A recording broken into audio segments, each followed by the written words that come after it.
Bonjour à tous, c'est Jérémy, j'espère que vous allez bien en ce jour numéro 43 de confinement. N'oubliez pas qu'on se retrouve tous les jours sur cette chaîne à 16h pour une nouvelle vidéo sur une astuce zéro déchet, et ce jusqu'au 11B. Et tout de suite l'alternative zéro déchet du jour.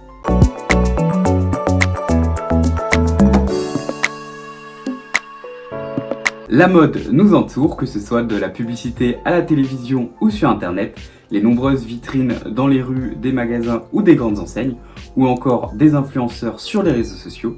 Malheureusement, cette mode est désastreuse pour les travailleurs et travailleuses de cette industrie, mais aussi pour l'environnement.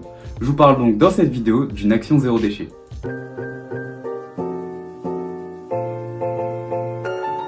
L'action zéro déchet du jour, c'est donc la mode éthique.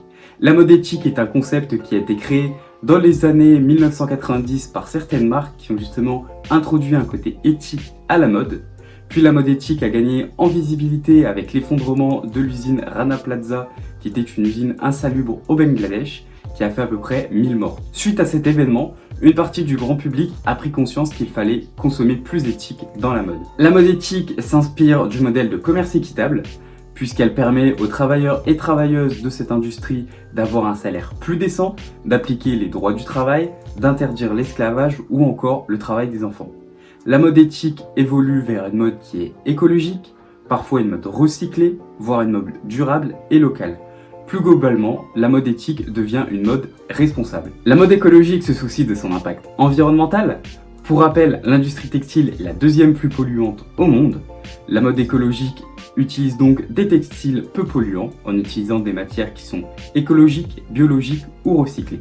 Elle utilise aussi un mode de fabrication qui consomme peu d'eau et d'électricité et réduit au maximum les transports dans le seul but de pouvoir réduire l'impact environnemental du produit. La mode recyclée crée de nouveaux habits avec de vieux habits ou d'autres matières qui ont déjà eu une première voire une seconde vie.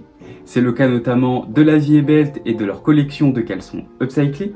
Cette collection qui s'inscrit dans une mode locale, qui s'appuie sur des circuits de production courts, les caleçons de la Vie et Belt en question sont créés à Roubaix. La mode durable imagine des vêtements et des habits indémodables de meilleure qualité et donc durables.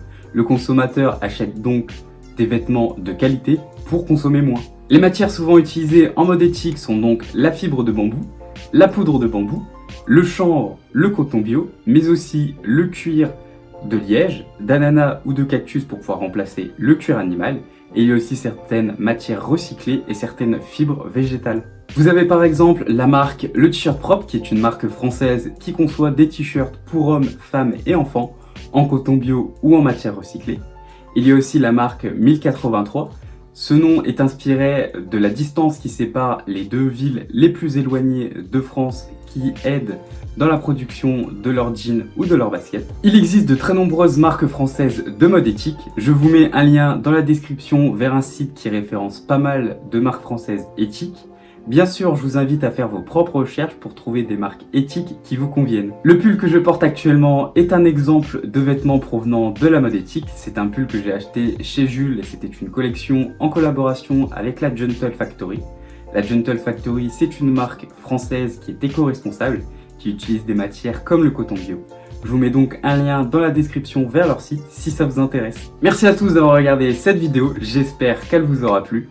N'oubliez pas de vous abonner à ma chaîne YouTube, d'activer la cloche de notification, de liker, commenter et partager autour de vous ou sur des groupes zéro déchet, à me suivre sur mes réseaux sociaux Facebook et Instagram Planète Zéro Déchet, et à faire un tour sur mon site internet www.planète-0déchet.com.